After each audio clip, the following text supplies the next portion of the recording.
กั้นขวางอารมณ์อันจะทำให้จิตใจเฮานั้นตกต่ำนั่นก็คือเฮาพากันมาไหว้พระสวดมนต์ดังที่เฮาได้ปฏิบัติกันมาต่อไปไหว้พระพร้อมกันไปอะระหังสัมมาสัมพุทโธภคะวาพุทธังภคะวันตังอภิวาเทมิกราบพระพุทธสวากขาโตภคะวะตาธัมโมธัมมังนัมมัสสามิกราบพระธรรมสุปฏิปันโนภะคะวะโตสาวกสังโฆสังฆังนัมมามิกราบพระสงฆ์ต่อไปกล่าวคำนมัสการพร้อมๆกันไปนะโมตัสสะภะคะวะโตอะระหะโตสัมมาสัมพุทธัสสะนะโมตัสสะภะคะวะโตอะระหะโตสัมมาสัมพุทธัสสะนะโมตัสสะภะคะวะโตอะระหะโตสัมมาสัมพุทธัสสะพุทธังสารนังคัจฉามิธัมมังสารนังคัจฉามิสังฆังสารนังคัจฉามิทุติยัมปิพุทธังสารนังคัจฉามิทุติยัมปิธัมมังสารนังคัจฉามิทุติยัมปิสังฆังสารนังคัจฉามิตติยัมปิพุทธังสารนังคัจฉามิตติยัมปิธัมมังสารนังคัจฉามิตติยัมปิสังฆังสารนังคัจฉามิกรมอุตุประกาศว่าน้องตองที่ผ่านมานั้นไม่มีฝนตกแม้แต่หยดเดียว ลมก็ไม่มีแรงแต่ลมเย็นลมหนาวขับพัดมาอากาศจึงหนาวเนาะญาติโยมท่านผู้ฟังทั้งหลายเมื่อตะวันวาที่ผ่านมานั้นกินข้าวงายแล้วประมาณ9 โมงก็ได้เดินทางไปที่วัดเหล่าป่าฝางวัดเหล่าป่าฝางในอยู่อำเภอแม่วางนะโยมนะอำเภอแม่วางเนี่ยไปทางเส้นใดก็ได้ไปตามคันคลองจากเชียงใหม่ไปวิ่งไปตามคันคลองจนผ่านหน้าวัดน้ำบ่อหลวงนะแต่จริงผ่านหลายวัดหลายบ้านนะไปตามทางเส้นนั้นแล้วก็จะไปถึงทางแยกยมก็เลี้ยวขวาก็จะไปอำเภอแม่วางไปอำเภอแม่วางอำเภอแม่วางบัดเดี๋ยวเนี่ยครับสมัยเมื่อ10 กว่าปีก่อน20 กว่าปีก่อนคิดกันอย่างขนาดนั้นเที่ยวนั้นญาติโยมบัดเดี๋ยวนี้กลับกลายเป็นตลาดเป็นหอเป็นเฮือนเป็นบ้านเป็นจ้องเป็นสถานร้านค้าอย่างนักสมัยก่อนนี้มีก็กังต้งกังได้เอาไปเที่ยวนั้นนี่จะหันพี่น้องชาวบ้านเนี่ยเพิ่นปลูกหอมจีนกัน แต่ประเดี๋ยวนี้เที่ยวนั้นมีละที่ก็มีราคาสูงมากมาวิ่งเข้าไปนั้นถึงทางแยกที่สองก็เลี้ยวขวาไปก็จะผ่านวัดดอนเปาไปดอนเปาแต่ก่อนก็มีครูบาอาจารย์ที่ดังๆ2 องค์ครูบาคำกับครูบาอุ่นเรือนแต่ทั้ง2 ท่านนั้นก็ได้ถึงแก่มรณภาพไปละถามว่าทุกเจ้าเคยพบเคยปะเคยสัมผัสก็ครูบาคำนั้นเคยสัมผัสแต่ว่าพอสนิทกับครูบาอุ่นเรือนนั้นสนิทได้นั่งนั่งจาได้นั่งฉันเข้าด้วยกันหลายครั้งหลายคราวพบกันในงานศพคืองานขาวดำงานวัดงานบ้านผ่านวัดดอนเปาไปก็จะผ่านบ้านปัดติ้วนะบ้านปัดติ้วบ้านมหาปกรณ์นั่นนะเขาจะถามบ้านมหาปกรณ์บ้านอย่างอ้อ ก็บ้านปัดติ้วก็ผ่านไปญาติโยมก็ประมาณ2 วัดแล้วก็ไปถึงบ้านเราปะฝางเลี้ยวขวาเปิ้นบอกว่าทางเข้าวัดเอาก็ไปตามเส้นทางก็ไปถึงวัดเราปะฝางวัดเราปะฝางเนี่ยเป็นวัดชื่อเก่าชื่อเดิมมีท่านเจ้าอาวาสนั่นก็คือท่านพระครูสุทธิญาณรังสีปัจจุบันเป็นเจ้าคณะอำเภอญาติโยมครูบาตัวนี้ชื่อเดิมครูบาใจนะอายุอานามของท่านนั้นได้76 ปีเต็มเมื่อตะวันวานนี้ท่านก็จึงทำบุญอายุวัฒนมงคลโดยตัวท่านได้ปรารภว่าก็ครั้งแรกก็บัจจักบัตรธรรมอย่างท่านพระครู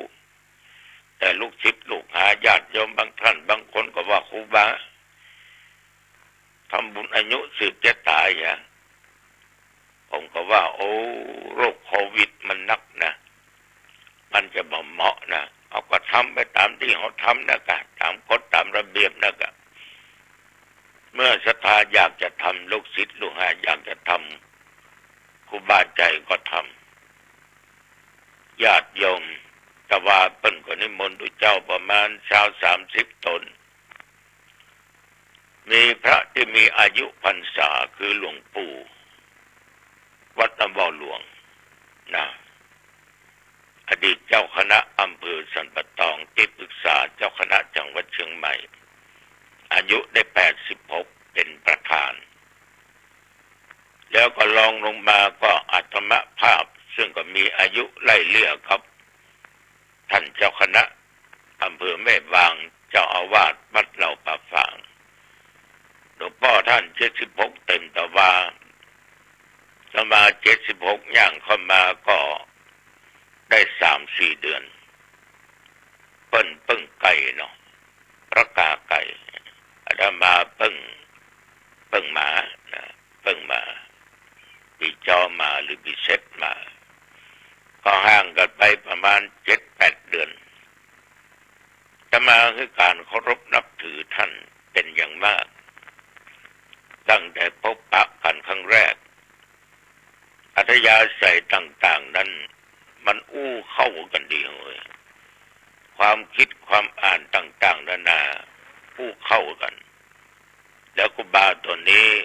บ่มีความมัวหมองหม่นหมองตั้งอยู่ในศีลกินอยู่ในธรรมก็เป็นที่ฮักเป็นที่เคารพนับถือของญาติของโยม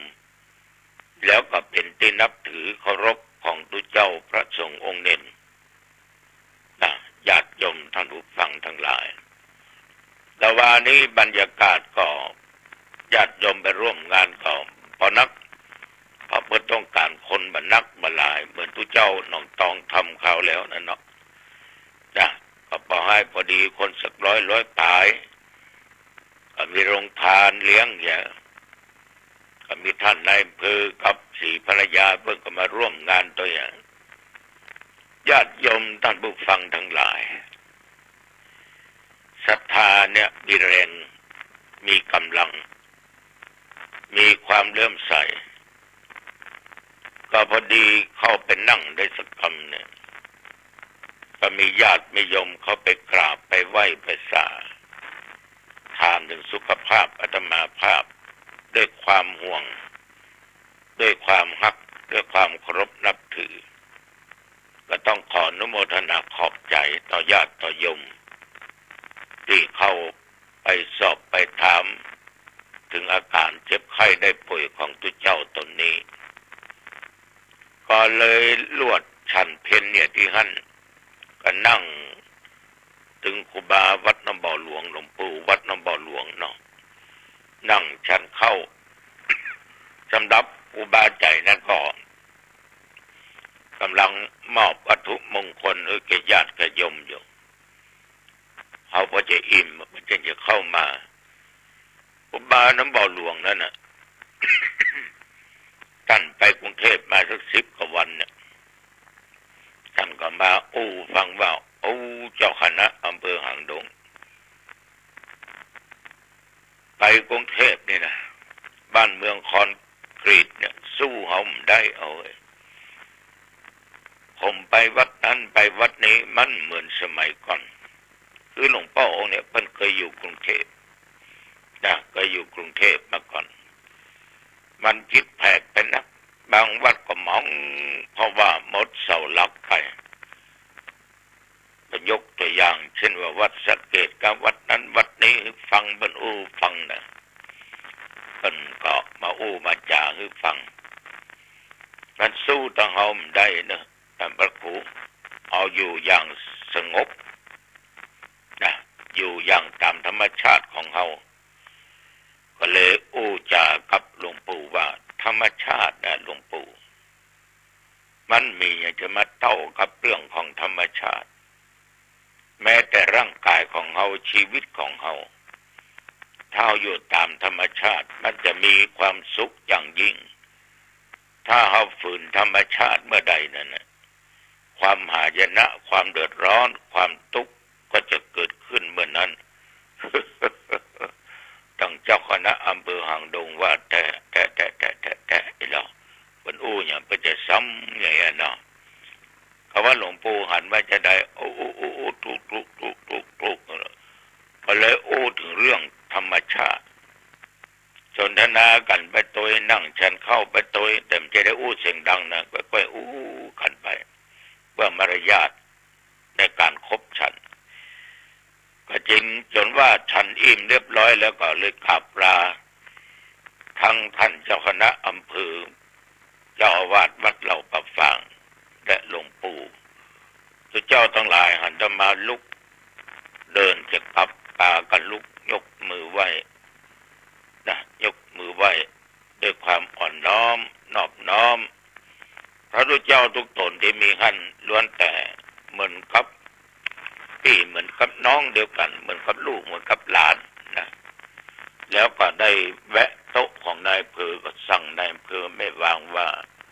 ขอท่านนายอำเภอช่วยประสานงานกับเจ้าคณะอำเภอและเลขากำเนิดช่วยกันเกี่ยวกับสถานการณ์ของพระของเนนนายอำเภอไม่วางนายอำเภอก็ครับผมหลวงพ่อไม่มีปัญหาครับสิ่งเหล่านี้ผมก็คิดมาตั้งนานแล้วเอาก็ดีอกดีใจเนาะทางบ้านเมืองบัดลดบัดละบัดขว้างบัดทิ้งเรื่องของเรื่องของเด่นในทางที่ดีๆก็กลับมาถึงวัดถึงว่าญาติโยมก็มาพักผ่อนพอสมควรตกเย็นมานั้นก็ไปกิจงานข่าวดำพร้อมคณะตุเจ้าสวด4 ตนที่วัดปากคลองอำเภอสระปีคนที่เปิ้นเสียปะนั้นนะเป็นคนพิการนะบ่ได้เกิดมาใหม่ๆได้แล้วก็หูก็บ่ค่อยได้ยินที่ตัวหูบ่ได้ยินก็แล้วกันแต่ตาดีถึงจะพิการทางหู ญาติโยมพิการทางปากทางเสียงแต่ว่าจิตใจเป็นพิการมันสมองของโยมคนเนี้ยเป็นศิลปะในการที่ทำนั้นทำนี้ได้เปิ้นแต่งประสาทที่ใส่ศพนะแต่งบ้านแต่งจองยังก็ได้ก็เรียกว่าเป็นผู้ที่มีฝีมือนะเป็นคนที่มีฝีมือเนี่ยคนเฮาเนี่ยญาติโยมมันจะพิการอย่างใดก็ตามเอาคิดว่าบางท่านน่ะตาบอดบางท่านเนี่ยแข้งขาด้วนไปกุดไปแต่ว่าเปิ้นไม่ยอมท้อแท้ต่อชีวิตเปิ้นมีการต่อสู้ไม่ยอมท้อถอยทำอะไรได้เปิ้นทำไปเอาจะหันตามข้าวตามอย่างเนี่ยญาติโยมบางครั้งนี่คนเฮานี่สมบูรณ์ทุกอย่างสู้คนพิการยังไม่ได้นะบางอย่างเขาสู้เขาไม่ได้เปิ้นจะมีความสามารถเพราะเปิ้นไม่ยอมท้อหมดอะไรตายยากเหมือนกับเอาที่บพิการแต่เอาพิการทางใจเปิ้นใจเปิ้นบพิการเปิ้นจึงอยู่เอาตัวรอดได้โยมคนนี้อายุได้77 ปีก็เรียกว่าแก่กว่าอาตมาภาพนะไปปีกว่าในคืนที่ผ่านมาเนี่ยญาติโยมก็ได้มีญาติโยมส่วนมากเป็นแฟนรายการธรรมะตอนตี 5นี่จัดหนักตอนกลางวันก็จัดหลายตอนเย็นก็หลายเมื่อค่ำเมื่อคืนก็ยังมีหูได้อย่างใดหูได้ตอนที่เดินเข้าไปในศาลานั่นนะญาติโยมเข้ามากราบมาไหว้ท่านพระครูข้าเจ้าเขาดีใจเนิดที่ได้พบได้ปะท่านพระครูเป็นแฟนรายการธรรมะเนิดว่าเมื่อเจ้าว่าเมื่อวันเนิดนะนอกจากนั้นญาติโยมเป็นแฟนรายการธรรมะมากอาตมาก็ดีอกดีใจว่าธรรมะที่เขานำมาออกอากาศมาเทศต่างสถานีต่างๆนั้นมันก็ได้ผลเพราะมีคนฟังบางคนนั้นก็ได้นำเอาไปปฏิบัติอย่างใดก็ตามคืนที่ผ่านมานั้นต้องขออนุโมทนาขอบใจต่อญาติต่อโยมเช่นว่าแม่รุ่งอรุณอุจเจริญนี่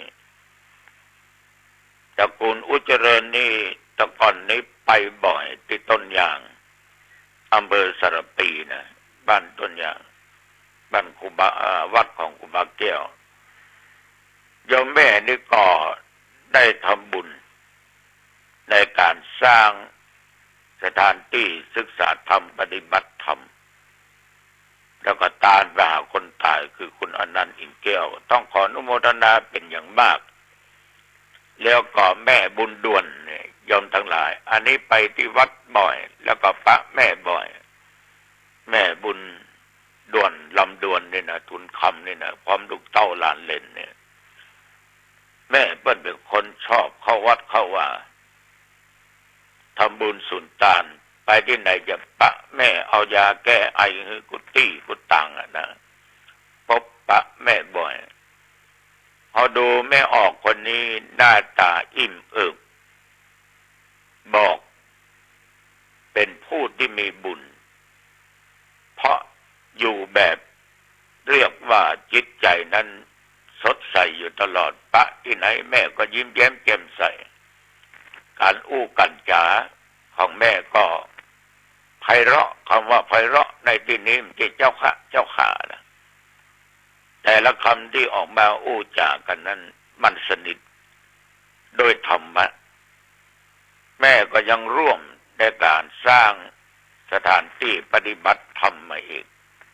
เมื่อต านไปให้เทพุทธเทวดาปู่ย่าตายายที่ล่วงลับดับขันไปเนาะ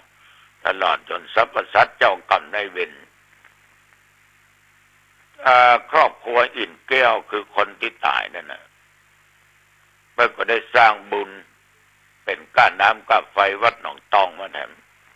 ก็ต้องขอบใจต่อท่านทั้งหลายเป็นอย่างมากคือแล้วนี่มีทั้งหมอมีทั้งสจ.มีทั้งนายกองค์การบริหารส่วนตำบลเทศบาลมีสท.มีสอบต.มีหน่วยงานราชการหลายท่านหลายคนที่ไปให้เกียรติต่องานศพไปร่วมงานศพนั้นงานข่าวดำนั้นท่านทั้งหลายที่มีตำแหน่งหน้าที่เนี่ยเพราะเหตุใดท่านทั้งหลายจึงได้คัดเลือกท่านว่าเป็นผู้นำทำงานให้แก่ประชาชนทำไมชาวบ้านชาวจองถึงไว้อกวางใจญาติโยมถ้าเขามีดีเนี่ยมันจะมาได้มีวันนี้เพราะเขาเป็นคนที่มีศีลมีธรรมนั่นแหละจึงทำให้ประชาชนทั้งหลายไว้อกวางใจอย่างบางท่านบางคนเนี่ยโอ้โหการวัดการบ้านการบ้านจานกองงานนั้นงานนี้มีโอกาสเวลาไปจ่อยเป็นแบบว่างานวัดว่างานบ้านแล้วเป็นคนบัตรขาดศีลบัตรขาดธรรมแล้วก็อีกประการหนึ่งวันศีลวันธรรมมีโอกาสก็ไปทำบุญทั้งบาทไหว้พระสวดมนต์สมาทานเอาศีลรักษาศีลเป็นคนที่เรียกว่าบ่โอ้อวดนะบ่โอ้อวดแต่ทำให้เขาได้หูได้หันเป็นคนเสียสละเป็นคนบ่เห็นแก่ตัวฉะนั้นท่านทั้งหลายจึงได้รับเลือกขึ้นมาเป็นผู้ที่มารับใช้ในการทำงานพัฒนาบ้านเมืองเพราะท่านเป็นคนมีบุญและมีศีลมีธรรมแต่ถ้าวันนี้ท่านทำดีแล้วท่านได้รับแล้วแต่วันต่อไปนั้นท่านลดหย่อนคุณงามความดีขาดศีลขาดธรรมเมื่อใดความบรรลัยความหายนะก็จะได้เกิดขึ้นก็จะเกิดขึ้นจะอย่าได้เกิดขึ้นแก่ชีวิตของท่านโอกาสที่จะมีวันนี้ในวันข้างหน้าก็จะหมดหายไปเพราะบางครั้งเราก็หลงแล้วก็ไปหยุดในการทำความดีสิ่งทุกวันนี้ที่เรามีเราได้รับการยกย่องไว้วางใจเพราะเรามีดีเรามีศีลมีธรรมฉะนั้นขอฝากไว้ว่าทำดีวันนี้ดีที่สุดในวันข้างหน้ามันก็จะดีของมันเองวันนี้ต้องดีกว่าเมื่อตะวันวานที่ผ่านมาในวันพรุ่งนี้หรือโอกาสหน้านี้มันจะดีกว่าวันข้างหลังแต่ถ้ายมไปละความดีวันหน้าดีมันก็หมดและจะมาเสียอกเสียใจมันก็บ่ถูกฉะนั้นญาติโยมความดีจึงทำให้มีเกียรติมียศมีตำแหน่งได้ว่าต้องไปไหนไปนอกจะจบชั้นอย่างมากก็จ้างเถอะโยมก็สามารถที่จะได้ผลในทางที่ดีเมื่อเราทำความดีเหมือนญาติโยมทั้งหลายที่นั่งฟังทุกเจ้าน้องตองอยู่โยมทำดีไปที่ไหนก็มีคนยกย่องไปที่ไหนก็มีคนยกมือไหว้ไปที่ไหนก็มีคนอยากจะรู้จักอยากจะสัมผัสอยากจะใกล้ชิดเพราะคนดีอยู่ที่ไหนกลิ่นมันหอมกลิ่นอย่างญาติโยมกลิ่นของศีลกลิ่นของธรรม มันหอมมันบ่เหมือนกลิ่นหอมจากดอกไม้จากน้ำอบน้ำหอมที่เขาปรุงแต่งขึ้นมากลิ่นหอมของศีลธรรมเนี่ยมันอยู่ได้นานแต่ถ้าวันใดศีลธรรมบ่มีในจิตในใจเริ่มเหม็นแล้วนะเริ่มเหม็นละคำนั้นนะเหม็นขึ้นมากำน้อยครั้งแรกก็ขยายบริเวณพออกว้างเอาเข้าขยายนักเข้าเต็มบ้านเต็มจองเต็มตำบลเต็มอำเภอขยายไปทั่วจังหวัดทั่วประเทศก็มีเหม็นตึงตัวยังบ่ตายแต่กลิ่นมันเหม็นตายไปแต่กลิ่นก็ยิ่งเหม็นสรีระร่างกายก็เหม็นชื่อเสียงก็เหม็นอย่างก็เหม็นพฤติกรรมการกระทำต่างๆการการจำเหม็นหมดความคิดก็เหม็นไปหมดมันเหม็นเพราะอย่างญาติโยมเพราะของนั้นมันบดีมันมีคุณภาพแต่ถ้าญาติโยมสร้างความดีไว้ในปัจจุบันวันข้างหน้ามันก็ให้ผลดีมีชีวิตอยู่เขาก็หอมเนาะทุกคนอยากจะสัมผัสเพราะอยู่ใกล้ชิดกับคนดีเนี่ยมันเป็นพิษเป็นภัยเป็นอันตรายใดๆทั้งสิ้นผู้ตามภาษาไว้วางใจได้ตายไปนี่ยังหอมอยู่เนี่ยพระพุทธเจ้านี่ 2,500 กว่าปีละ 2,560 กว่าปีเนาะเอาจ้าหันนะเป็นคนจังประเทศอินเดียโยมกลิ่นหอมมาถึงประเทศไทยและไปทั่วโลกครูบาเจ้าศรีวิจัยนี่ญาติโยมถ้ามีชีวิตก็อายุ130-140 ปีละครูบาจากไปก็หลาย10 ปีละ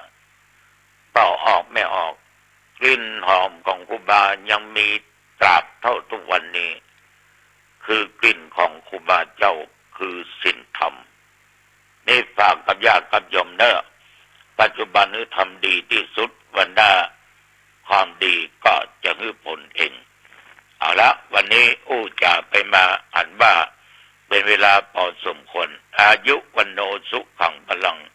พบกันใหม่โอกาสหน้าเจริญพรเจรณาน้อมนำเอาธรรมะมาเสริมสร้างให้ชีวิตของเราเกิดความงอกงามเกิดความงอกงามยิ่งขึ้นไปเราต้องพิจารณาเอาธรรมะไปกำจัดไประงับ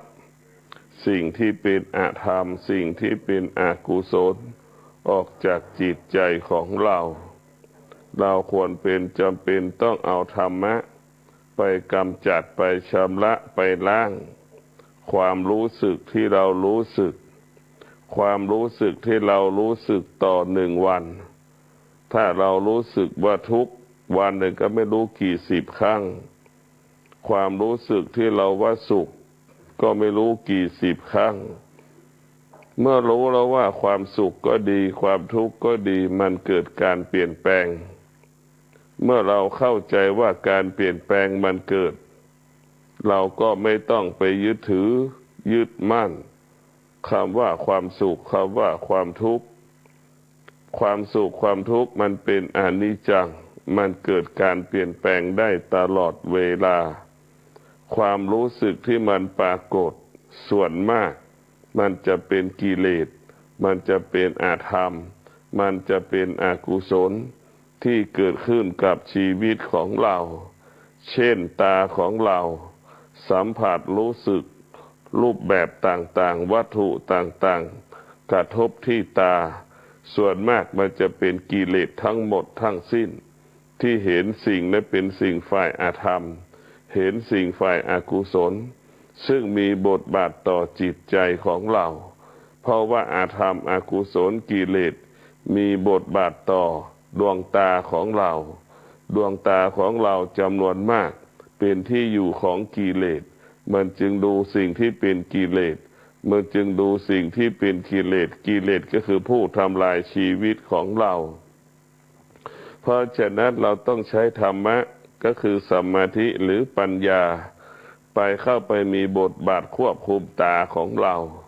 เมื่อตาของเรานั่นปราศจากกิเลสเมื่อตาของเรานั่น มีแต่สมาธิเมื่อตาของเราแล้วเจริญด้วยปัญญาตาของเราจะพิจารณาเอาสิ่งที่เป็นพระธรรมน้อมนำมาสู่จิตใจเช่นตาพิจารณาความแก่ความเจ็บความตายที่มันปรากฏทุกขณะลมหายใจที่เราสัมผัสกับมันจะพิจารณาว่าความแก่ความเจ็บความตายมันเป็นปกติของมันหรือพิจารณาว่าการเปลี่ยนแปลงผู้บ่อนทำลายชีวิตผู้บ่อนทำลายชีวิตทรัพย์สินของเราทำลายจิตใจของเราอยู่ตลอดเวลาเมื่อเรารู้ว่าการเปลี่ยนแปลงผู้เบียดเบียนผู้ทำลายเราก็ทิ้งมันไปเราต้องระงับกำจัดให้มันยุติการนั่งสมาธิเจริญจิตภาวนาก็เพื่อกำจัดชำระล้างความรู้สึกที่เรารู้สึกที่มันเกาะติดกินใจเราตั้งแต่เกิดมาเราจำเป็นต้องล้างมันออกไปดังเช่นคำว่าสุขเราจะไม่ให้เกิดคำว่าความทุกข์เราจะไม่ให้เกิดเราจะไม่ให้คำว่าการเปลี่ยนแปลงทำให้ดวงจิตเราสะเทือนและหวั่นไหวนี่แหละการนั่งสมาธิก็คือเป็นการสร้างความเข้าใจสิ่งที่มันมีอยู่เป็นอยู่บนโลกใบนี้ให้เข้าใจคำว่าการเปลี่ยนแปลงเข้าใจคำว่าอนิจจังเข้าใจว่าทุกขังถ้าเรายึดมั่นถือมั่นความสุขความทุกข์ที่มันปรากฏเราก็เป็นทุกข์เพราะว่าทุกข์มันก็เปลี่ยนแปลงสุขมันก็เปลี่ยนแปลงแต่ดวงจิตเราไม่เปลี่ยนแปลงดวงจิตเราก็จะเป็นทุกข์ตลอดเวลาการนั่งสมาธิเจริญจิตภาวนาก็เพื่อพัฒนาตาของเราพัฒนาตาของเราให้ตาของเรารับรู้เรื่องคุณงามความดีให้ตาของเรารับรู้องค์แห่งความดีให้ตาของเราสัมผัสกับคำว่าความดีตลอดเวลาเช่นเราไปนั่งอยู่ในโบสถ์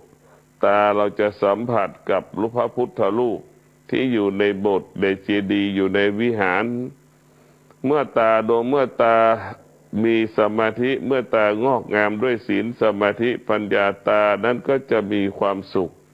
เมื่อเห็นพระพุทธรูปเห็นหน้าพระประธานเห็นสิ่งแวดล้อมที่อยู่ในโบสถ์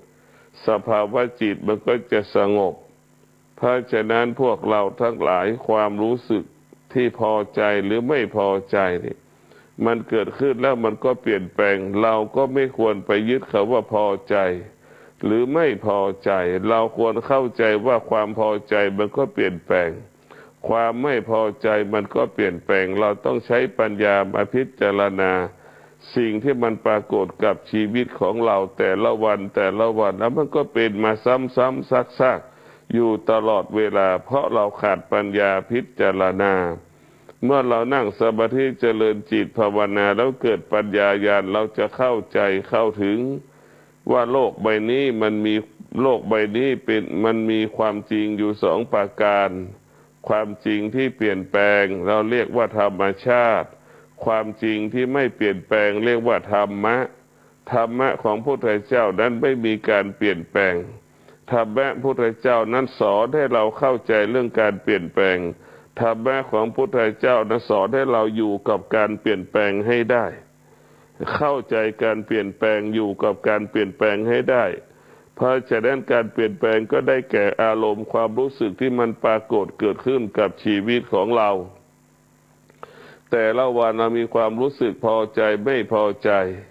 ในคำว่าความสุขคำว่าความทุกข์ที่มันปรากฏกี่ร้อยครั้งกี่สิบครั้งเนี่ยก็เราพิจารณาว่าเป็นความจริงเราจะต้องพิจารณาสิ่งเหล่านี้ตลอดเวลาเพื่อไม่ให้สิ่งเหล่านี้ครอบงำจิตใจของเราความจริงที่มันไม่เปลี่ยนแปลงก็ได้แก่ธรรมะก็สอนให้เราอยู่เหนือการเปลี่ยนแปลงเราไม่ต้องไปยึดมั่นเราไม่ต้องไปถือมั่นสิ่งที่เปลี่ยนแปลงเหนือกว่าพระธรรมเราจะต้องเห็นคำสอนของพระพุทธเจ้าเรียกว่าพระธรรมเราจะเป็นต้องน้อมนำเอาพระธรรมมาสู่ในจิตใจของเราจิตใจของเรางอกงามด้วยพระธรรมจิตใจของเราแล้วก็จะเบิกบานผ่องใสปฏิเสธสิ่งที่เป็นกิเลสปฏิเสธสิ่งที่เป็นอาธรรมปฏิเสธสิ่งที่เป็นอกุศล ขับไล่สิ่งที่เป็นอาธรรมขับไล่สิ่งที่เป็นอกุศลออกไปจากจิตใจของเราจิตใจของเรานั้นต้องสะอาดและบริสุทธิ์ดุจดั่งผ้าขาวหากจิตใจของเราเปื้อนเปื้อนด้วยกิเลสจิตใจของเราเปื้อนเปื้อนด้วยความโลภความโกรธความหลงเมื่อไหร่ชีวิตของเราก็จะประสบปัญหาเกิดปัญหาทันทีความทุกข์ทั้งปวงที่มันปรากฏเพราะเราไม่เข้าใจความสุขทั้งปวงที่มันปรากฏก็เพราะเราไม่เข้าใจเราก็ไปหลงความสุขว่าความสุขเป็นสิ่งที่ดีเป็นสิ่งที่งามแต่ถ้าเราเอาปัญญาไปพิจารณาแล้วความสุขก็คือผู้บ่อนทำลายชีวิตของเราผู้บ่อนทำลายชีวิตของเราผู้บ่อนทำลายร่างกายของเราจิตใจของเราความสุขคือผู้บ่อนทำลายชีวิตทรัพย์สินของเราตลอดกาลถ้าเรามีปัญญาเราจะเห็นได้ว่าความสุขก็ดีความทุกข์ก็ดีมันเป็นกิเลสมันเป็นมารทั้งคู่มันหลอกล่อให้เราหลงไหลหลอกล่อให้เรายึดมั่นถือมั่นหลอกล่อให้เราดีใจดังที่เราหลงสุขหลงทุกข์คุยกับพูดกับคนที่รู้ใจเข้าใจก็คิดว่าเป็นคนดีคุยกับคนที่ไม่รู้เรื่องก็บอกว่าคนนั้นไม่ดีนี่คือความคิดผิดของคนที่ขาดปัญญาเพราะฉะนั้นพวกเราทั้งหลายเมื่อเราเกิดมาเป็นคนเราต้องมาพิจารณาชีวิตเราตลอดเวลาชีวิตของเราอยู่ภายใต้อำนาจการเปลี่ยนแปลงสองประการอารมณ์ความรู้สึกกับอยู่ภายใต้การเปลี่ยนแปลงของเกิดแก่เจ็บตายหรือเราอยู่ภายใต้การเปลี่ยนแปลงของเวทนาที่มันปรากฏความรู้สึกที่เรารู้สึกเวทนาที่มันปรากฏมันเป็นตั้งแต่เกิดขณะที่แม่จะเกิดเราแม่ก็เกิดคำว่าเวทนาคือเจ็บปวดร่างกายทุกข์ทรมานลำบากเวทนามันก็โกรธเกิดเราเกิดมาแล้วเราจำเป็นต้องสัมผัสกับคำว่าฤดูร้อนและฤดูหนาวอีกมันก็เกิดการกระทบกระเทือนอีกสัมผัสเราก็รู้สึกว่าสิ่งเหล่านี้มันก็เป็นทุกข์อีกเราจะรู้แล้วว่าเกิดก็เป็นทุกข์แก่ก็เป็นทุกข์เจ็บก็เป็นทุกข์ตายก็เป็นทุกข์เมื่อเรารู้สิ่งเหล่านี้ว่าแล้วว่าเป็นทุกข์เราพยายามจะดับทุกข์หรือเราจะอยู่กับมันได้อย่างไรพระพุทธเจ้าจึงตรัสมาแล้วว่าเกิดเป็นทุกข์แก่เป็นทุกข์เจ็บเป็นทุกข์ตายเป็นทุกข์เราจะเห็นได้ทุกกระบวนการเกิดมานั่นมันสร้างภาระมันสร้างปัญหามันสร้างบาปกรรมให้กับชีวิตของเราตลอดเวลาทุกขณะลมหายใจเมื่อเราเห็นทุกข์เมื่อเราเห็นสุขทั้งความสุขความทุกข์จะไม่เกิดขึ้นในดวงจิตของเราเพราะเราไม่เห็นทุกข์เพราะเราไม่เห็นสุขเพราะเราไม่รู้ว่าทุกข์เพราะเราไม่รู้ว่าสุขชีวิตของเราจึงอยู่ภายใต้คำว่าความสุขความทุกข์ตลอดเวลาชีวิตเราถูกอำนาจของคำว่าความสุขความทุกข์ครอบงำเบียดเบียนปัญหาทั้งหลายก็เกิดจากคำว่าความสุขความทุกข์นี่แหละเพราะว่าสุขมันเปลี่ยนแปลงทุกข์มันเปลี่ยนแปลงทั้งคู่แต่สภาวะจิตเราไม่เข้าใจสภาวะจิตเราก็อยู่ภายใต้การเปลี่ยนแปลงมันก็เกิดปัญหาเป็นปัญหาเพราะฉะนั้นการฝึกจิตของเราคือการนั่งสมาธิเจริญจิตภาวนาเพื่อให้จิตของเราสงบนิ่งเพื่อให้จิตของเราเกิดปัญญาชีวิตของเราต้องเป็นจ็อกกี้ความแก่ความเจ็บความตายต้องเป็นม้าเราจะต้องกำกับความแก่ความเจ็บความตายที่มันปรากฏให้ได้เวทนาที่มันปรากฏเราก็ต้องกำจัดระงับมันให้ได้และเราก็ได้รู้ว่าเวทนาหรือความเจ็บหรือความทุกข์ที่มันปรากฏมันก็เกิดขึ้นขนาดหนึ่งเวลาหนึ่งมันไม่ได้เกิดขึ้นตลอดเวลาทุกขนาดลมหายใจเพราะฉะนั้นผู้เจริญด้วยศีลสมาธิปัญญาจึงให้ความสำคัญพระธรรมมากกว่าสิ่งที่เป็นอาธรรมสิ่งที่เป็นอกุศลผู้เจริญด้วยปัญญาจึงรู้ว่าสิ่งที่เป็นอาธรรมสิ่งที่เป็นอกุศลเป็นผู้ปิดกั้นขวางกั้นเพื่อไม่ให้ดวงจิตหรือไม่ให้จิตใจของเราในงอกงามเบิกบานเพราะฉะนั้นพวกเราทั้งหลายดวงจิตของเราจะต้องยึดมั่นถือมั่นสิ่งที่เป็นพระธรรมล้วน สิ่งที่เป็นพระธรรมล้วนๆได้แก่คำว่าตนแลเป็นที่พึ่งแห่งตนชีวิตของเราที่สุดเราต้องพึ่งพาตนเองอาศัยตนเองที่สุดไม่มีบุคคลไหนที่จะมาช่วยทำให้เราพ้นทุกข์ไม่มีในโลกแม้กระทั่งศาสดาทุกศาสนาก็ไม่สามารถทำให้มนุษย์โลกหลุดพ้นจากความทุกข์ได้มีแต่คำสอนของศาสดาเท่านั้นทำให้เราพ้นทุกข์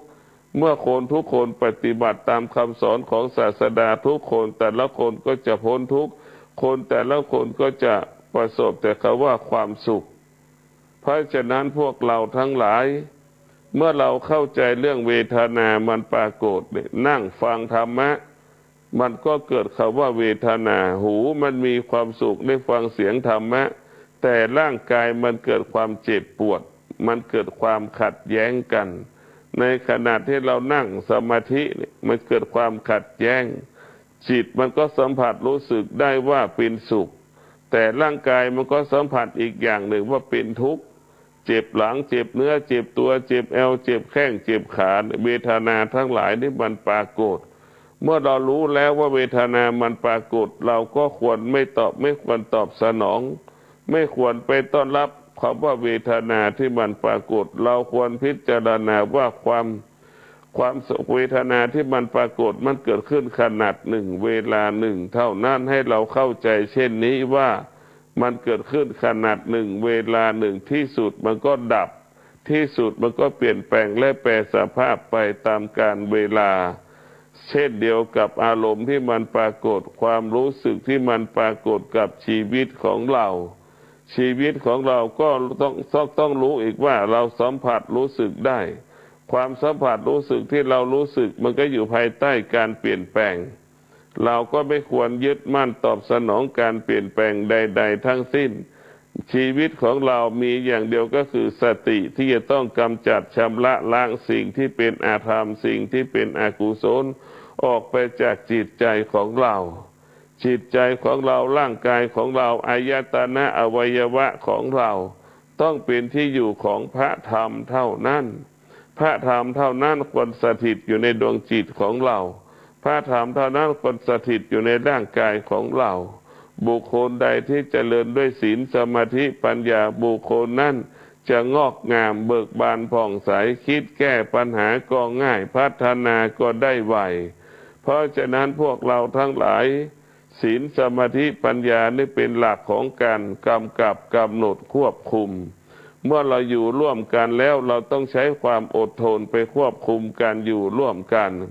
เมื่อเราไปประกอบอาชีพก็ต้องแข่งขันกันสูงเราก็ต้องใช้วิริยะภาคเพียรไปแข่งขันในการประกอบอาชีพนั้นความสำเร็จใดๆเกิดขึ้นกับชีวิตของเราความสำเร็จนั้นต้องอาศัยวิริยะบารมีหรือความภาคเพียรเพราะฉะนั้นพวกเราทั้งหลายชีวิตทุกชีวิตมันเป็นเช่นนี้เสมอเหมือนกันหมดไม่มีอะไรแตกต่างกันเศรษฐีก็ต้องการความสุขยาจกคนยากจนก็ต้องการความสุขเช่นนี้เสมอเหมือนกันหมดเพราะฉะนั้นพวกเราทั้งหลายที่เราเกิดมาแล้วเราต้องพิจารณาเอาสิ่งที่เป็นอาธรรมเอาสิ่งที่เป็นอกุศลออกไปจากร่างกายออกไปจากจิตใจของเราเราก็น้อมนำเอาพระธรรมได้แก่ศีลสมาธิปัญญามาเป็นที่สถิตอยู่ในร่างกายของเราร่างกายของเราควรเป็นที่อยู่ของพระธรรมเท่านั้นชีวิตของเราจะงอกงามชีวิตของเราก็จะเบิกบานผ่องใสตลอดกาลชีวิตทุกชีวิตรักชีวิตตนเองเสมอเหมือนกันหมดเมื่อเรารู้ว่าทุกคนรักชีวิตตนเองคนทุกคนก็ไม่ควรเบียดเบียนชีวิตบุคคลอื่นเราต้องควรรักษาชีวิตตนเองและชีวิตบุคคลอื่นชีวิตทุกชีวิตอยู่ภายใต้อำนาจอนิจจังเมื่อเรารู้ว่าชีวิตเราอยู่ภายใต้การเปลี่ยนแปลงรู้ว่าอยู่ภายใต้อนิจจังอยู่ภายใต้ความทุกข์เราก็ต้องเข้าใจว่าความทุกข์ก็หมายถึงความไม่พอใจที่มันปรากฏเกิดขึ้นกับชีวิตของเราความทุกข์ทั้งหลายที่มันเกิดขึ้นกับชีวิตของเรานั่นเกิดจากเราล่วงละเมิดศีลเป็นเหตุให้เกิดความทุกข์ เราล่วงละเมิดศีลเมื่อไหร่ความทุกข์ก็ปรากฏเกิดขึ้นกับชีวิตของเราทันทีชีวิตของเรารักษาศีลเมื่อไหร่ชีวิตเราจะมั่นคงชีวิตเราจะปลอดภัยตลอดกาลชีวิตของเราจำเป็นต้องพึ่งพาพระธรรมจำเป็นต้องพึ่งพาธรรมะของพระพุทธเจ้าเป็นแสงสว่างในช่องทางในการดำเนินชีวิตแสงสว่างในการพิจารณาสิ่งที่เป็นกิเลสออกไปจากจิตใจของเราจิตใจของเราที่มันสัมผัสกับสิ่งที่เป็นอาธรรมสิ่งที่เป็นอกุศลได้แก่ความโลภความโกรธความหลงโมโหหงุดหงิดอึดอัดพอใจไม่พอใจที่มันปรากฏเกิดขึ้นกับชีวิตมนุษย์ทุกขณะลมหายใจมันเป็นเช่นนี้เสมอเหมือนกันหมดเราเกิดมาแล้วมาเพื่อสร้างความดีเกิดมาแล้วต้องทำความดีความดีก็คือศีลความดีก็คือสมาธิความดีก็คือปัญญาเรากลับควรหันมารักษาศีลทั้ง5ข้อปฏิบัติตนประพฤติตนตามบทบัญญัติหลักศีล5ชีวิตเราก็จะมั่นคงชีวิตเราก็จะปลอดภัยชีวิตเราก็งอกงามด้วยทรัพย์สมบัติและปัจจัย4ตลอดกาลเพราะฉะนั้นพวกเราเกิดมาแล้วเราจำเป็นต้องนั่งสมาธิพิจารณาสิ่งที่มันเกิดขึ้นตั้งแต่8 โมงเช้าถึง5 โมงเย็นเราจะต้องพิจารณาสิ่งที่มันเกิดขึ้นตั้งแต่8 โมงเช้าถึง5 โมงเย็นว่าความดีทั้งปวงมาจากไหน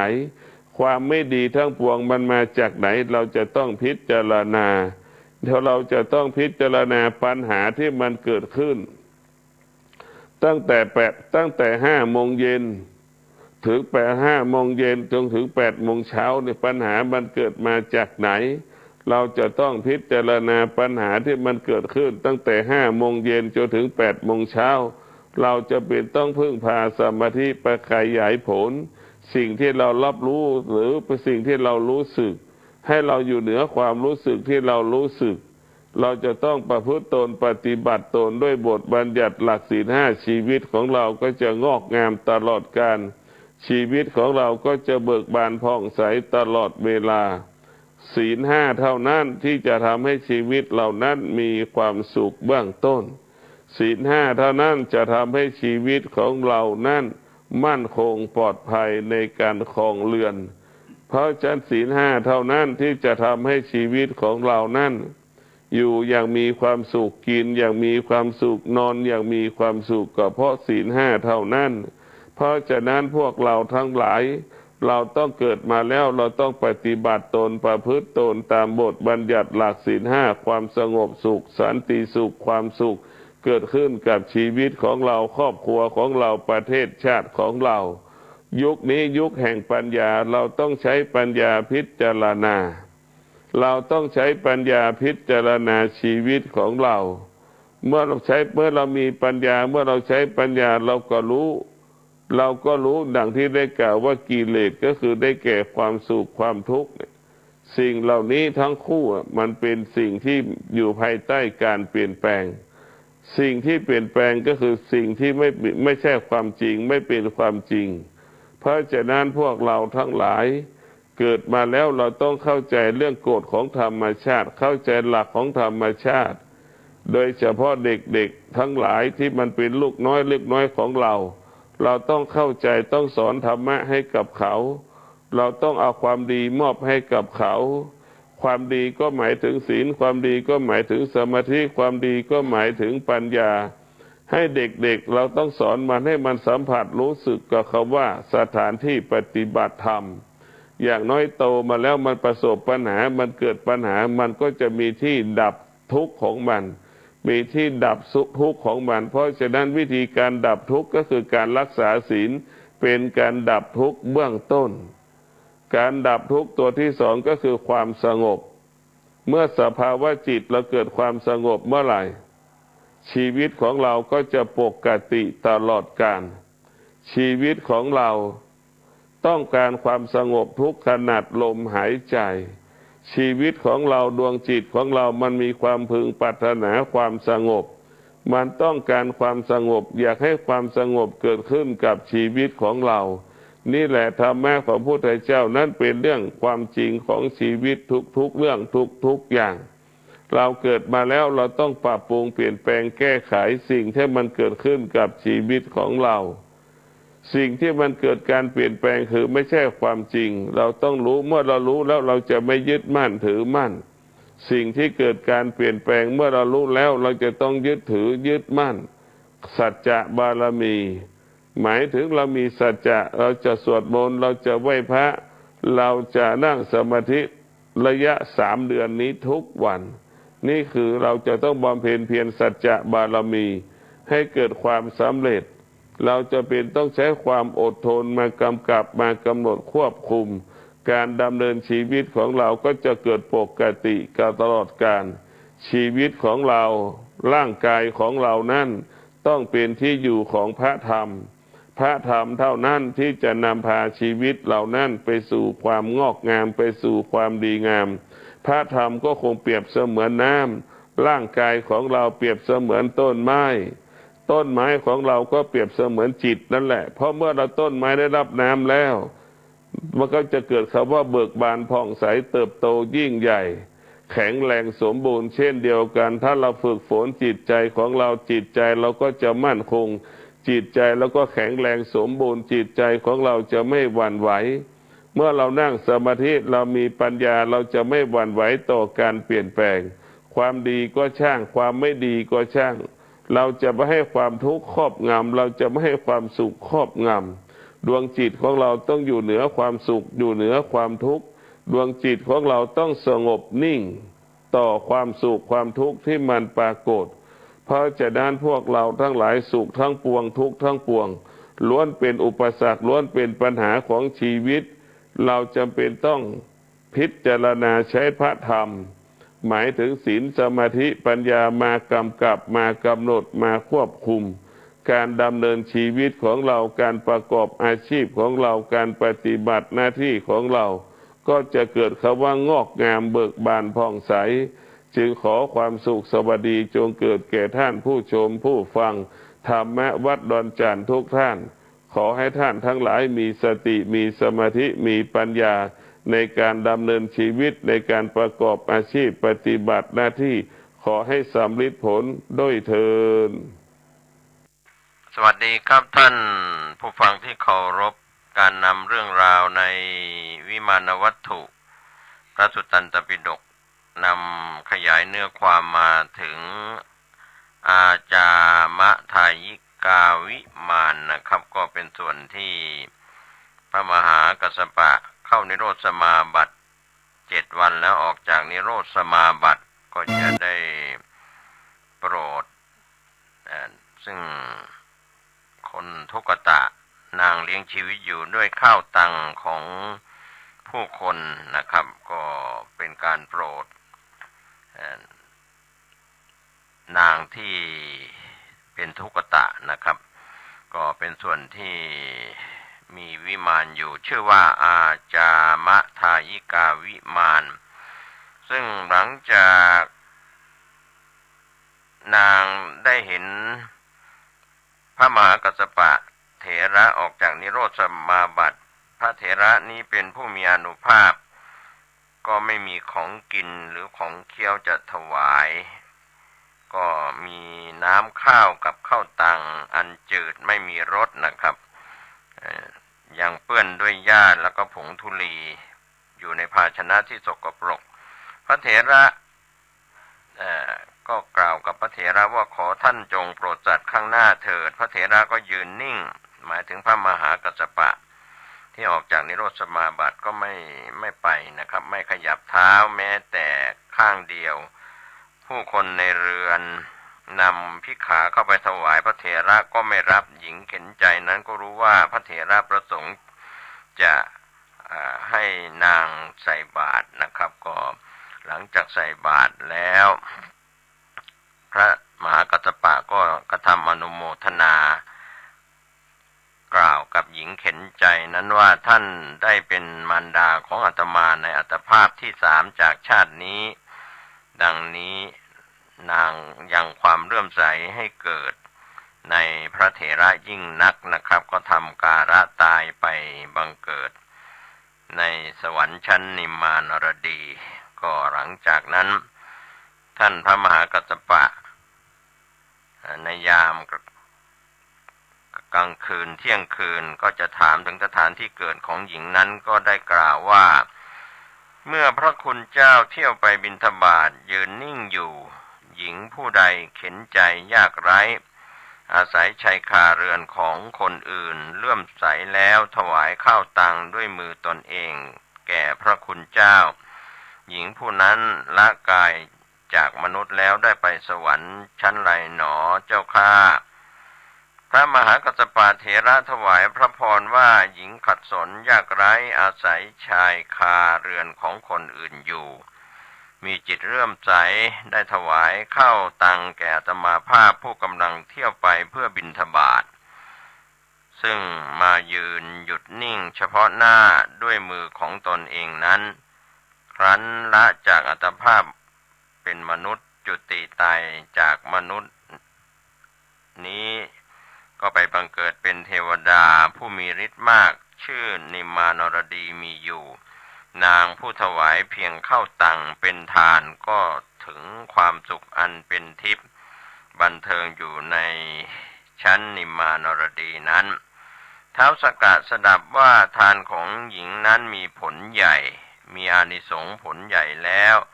เมื่อทรงสรรเสริญทานนั้นจึงตรัสว่าน่าอัศจรรย์จริงหนอทานที่หญิงผู้ยากไร้ตั้งไว้ดีแล้วในพระคุณเจ้ากัสสปะด้วยทายทานที่นางนำมาแต่ผู้อื่นทักษิณายังสำเร็จผลได้จริงหนอข้อที่นารีผู้งามทั่วสารพางสามีมองไม่จืดได้รับอภิเษกเป็นเอกอัครมเหสีของพระเจ้าจักรพรรดิก็ยังไม่เท่าเสี้ยวที่16ของอาจามทานนี้ถวายข้าวตังทองคำ100 นิขะม้า100 ตัวรถเทียมม้าอัตดร100 คันหญิงสาวผู้สวมกุลธนมณีจำนวนแสนนางก็ยังไม่เท่าเสี้ยวที่16ของอาจามทานนี้พญาช้างตระกูลเหมวตะมีงางอนมีกำลังและว่องไวมีสายรัดทองคำมีตัวใหญ่มีเครื่องประดับเป็นทอง100 เชือกก็ยังไม่เท่าเสี้ยวที่16ของอาจามทานนี้ถึงแม้พระเจ้าจักรพรรดิทรงครองความเป็นเจ้าทวีปใหญ่ทั้ง4ก็ยังไม่เท่าเสี้ยวที่16ของอาจามทานนี้ท่านพระมหากัสสปะเถระกราบทูลคำทั้งหมดที่ท้าวสักกะเทวราชกับตนกล่าวในที่นี้ถวายพระผู้มีพระภาคเจ้าพระผู้มีพระภาคเจ้าทรงทำอัตถุปฏิเหตุเกิดเรื่องนี้แล้วจึงทรงแสดงธรรมโดยพิสดารโปรดบริษัทที่ประชุมพระธรรมเทศนานั้นได้มีประโยชน์แก่มหาชนนะครับก็จบในส่วนของอาจามทายิกาวิมานนะครับก็หญิงซึ่งเป็นอดีตมารดาของพระมหากัสสปะในภพที่3นะครับได้ใส่บาตรเข้าตังก็ไปบังเกิดในนิมมานรดีเรียกว่าเป็นวิมาน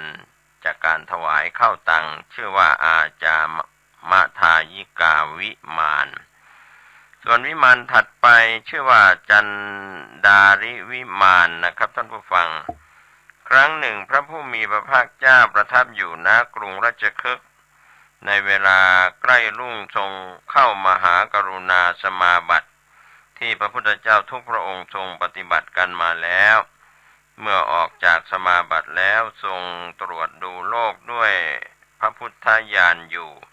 ได้ทรงเห็นหญิงจันทานแก่คนหนึ่งซึ่งอยู่ในจันทาลิคามในนครนั้นนั่นเองกำลังจะสิ้นอายุก็กรรมของนางที่จะนำไปนรกปรากฏชัดแล้วพระองค์ทรงมีพระทัยอันพระมหากรุณาให้ขมักเขม้นแล้วทรงดำริว่าเราให้นางทำกรรมอันนำไปสู่สวรรค์จะห้ามการเกิดในนรกของนางด้วยกรรมนั้นได้ดำรงอยู่บนสวรรค์ จึงเสด็จเข้าไปบิณฑบาตยังกรุงราชคฤห์พร้อมด้วยภิกษุหมู่ใหญ่ก็สมัยนั้นหญิงจันทารีนั้นถือไม้ออกจากนครพบพระผู้มีพระภาคเจ้ากำลังเสด็จมาได้ยืนประจันหน้ากันแล้วแม้พระผู้มีพระภาคเจ้าประทับยืนตรงหน้าเหมือนห้ามมิให้นางไปครั้งนั้นท่านพระมหาโมคคารลานะรู้พระทัยของพระศาสดาและความหมดอายุของหญิงนั้นแล้วเมื่อจะให้นางถวายบังคมพระผู้มีพระภาคเจ้าจึงได้กล่าวว่าดูก่อนแม่จันทานท่านจงถวายบังคมพระบาทยุคนของพระโคดมผู้มีพระเกียรติยศเถิดพระโคดมผู้เป็นพระพุทธเจ้าองค์ที่7ประทับยืนเพื่ออนุเคราะห์ท่านคนเดียวท่านจงทำจิตให้เลื่อมใสยิ่งในพระองค์ผู้เป็นพระอรหันต์ผู้คงที่แล้วจงรีบประคองอัญชลีถวายบังคมเถิดชีวิตของท่านน้อยเต็มทีพระเถระเมื่อระบุพระคุณของพระผู้มีพระภาคเจ้าอย่างนี้แล้วก็ทำให้นางสลดใจด้วยการชี้ชัดว่านางจะหมดอายุประกอบนางไว้ในการถวายบังคมพระศาสดาก็นางได้ฟังคำนั้นแล้วเกิดสลดใจมีใจเลื่อมใสในพระศาสดาถวายบังคมด้วยเบญจางคประดิษฐ์ประคองอัญชลีนมัสการอยู่ได้ยืนมีจิตเป็นสมาธิด้วยปีติอันซ่านไปในพุทธคุณพระผู้มีพระภาคเจ้าเสด็จเข้าไปในพระนครพร้อมด้วยภิกษุสงฆ์ด้วยทรงดำริว่าเท่านี้ก็พอจะให้นางเกิดในสวรรค์ได้ดังนี้ต่อมาแม่โคลูกอ่อนตัวหนึ่งหันวิ่งตรงไปจากที่นั้นเอาเขาขวิดนางจนเสียชีวิตก็ท่านได้แสดงเรื่องนั้นกล่าวว่าหญิงจันทานผู้นี้อันพระมหาเถระผู้มีตนอันอบรมแล้วดำรงไว้ซึ่งสรีระอันสุดท้ายตักเตือนแล้วจึงถวายบังคมพระบาทยุคนของพระโคดมผู้มีพระเกียรติยศแม่โคได้ขวิดนางในขณะที่กำลังยืนประคองอัญชลีนมัสการพระสัมมาสัมพุทธเจ้าผู้ส่องแสงสว่างในโลกมืดก็นางได้จุติตายจากชาติเป็นมนุษย์ไปบังเกิดในภพดาวดึงส์นางมีอัปสร1,001เป็นบริวารก็ในทันใดนั้นเองนางก็มาพร้อมกับวิมานลงจากวิมานแล้วได้เข้าไปหาท่านพระมหาโมคคารลานะถวายนมัสการเพื่อแสดงความว่านางเทพธิดาได้กล่าวว่าข้าแต่ท่านวีรบุรุษผู้มีอานุภาพมากดิฉันบรรลุเทวฤทธิ์แล้วเข้ามาหาท่านผู้สิ้นอาสวะปราศจากกิเลสทุลีเป็นผู้ไม่หวั่นไหวนั่งเล่นอยู่ผู้เดียวในป่าขอไหว้ท่านเจ้าข้า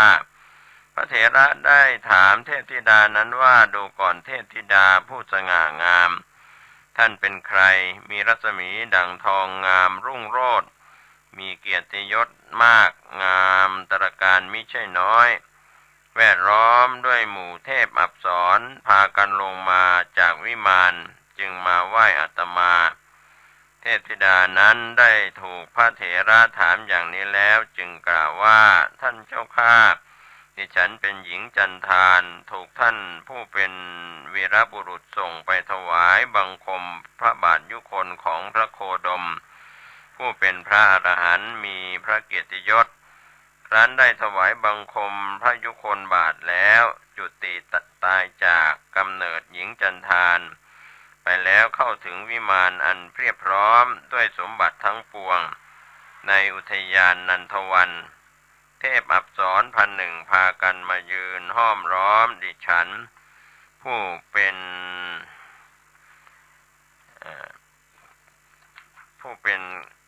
ดิฉันเป็นผู้ที่ข้าพระองค์ได้เข้ารักษาอุโบสถอันประกอบด้วยองค์8ประการนะครับก็เป็นส่วนที่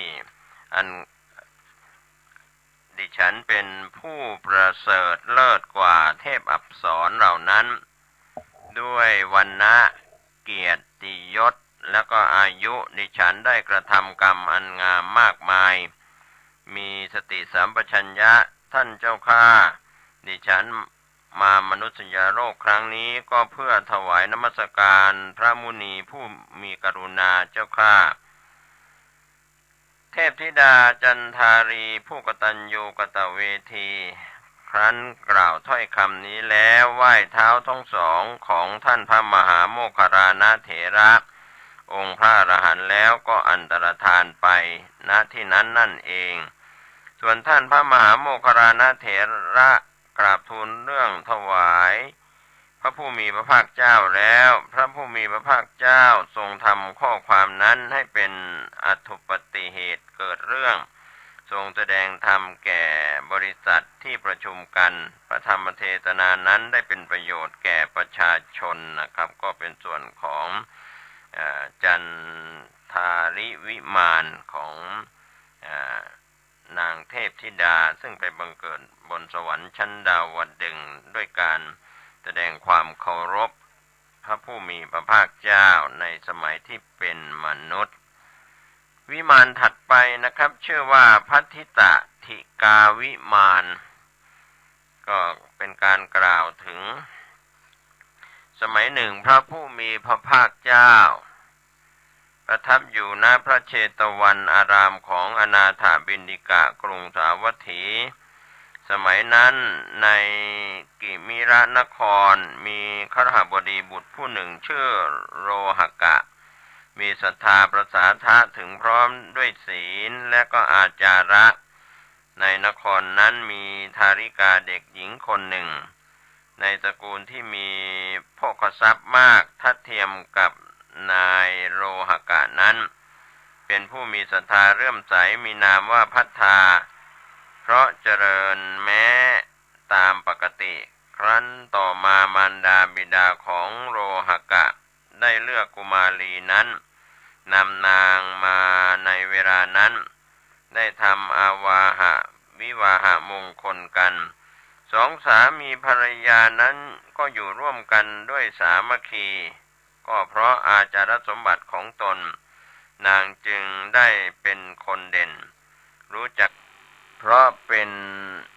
จารีตว่าผู้ใดถูกต้องพระวรกายของพระราชาราชบุรุษพึงเอาดาบตัดศีรษะของผู้นั้นพระราชาทอดพระเนตรเห็นประกายดาบทรงรับสั่งว่าพวกเธออย่าทำผิดในพระเถระอีกเลยเพราะพระเถระยึดถือเราเป็นอันเตวาสิกจึงได้จับมือเราพระราชาทรงนำพระเถระไปสู่ราชอุทยานของพระองค์ทรงล้างเท้าพระเถระแล้วนำน้ำมันให้ทรงดำริว่าพระเถระจะเป็นผู้สามารถตัดความสงสัยระงับปฏิกรณ์ที่เกิดขึ้นแล้วยกย่องพระศาสนาได้หรือไม่จึงเรียนถามพระเถระว่าข้าแต่พระคุณเจ้าผู้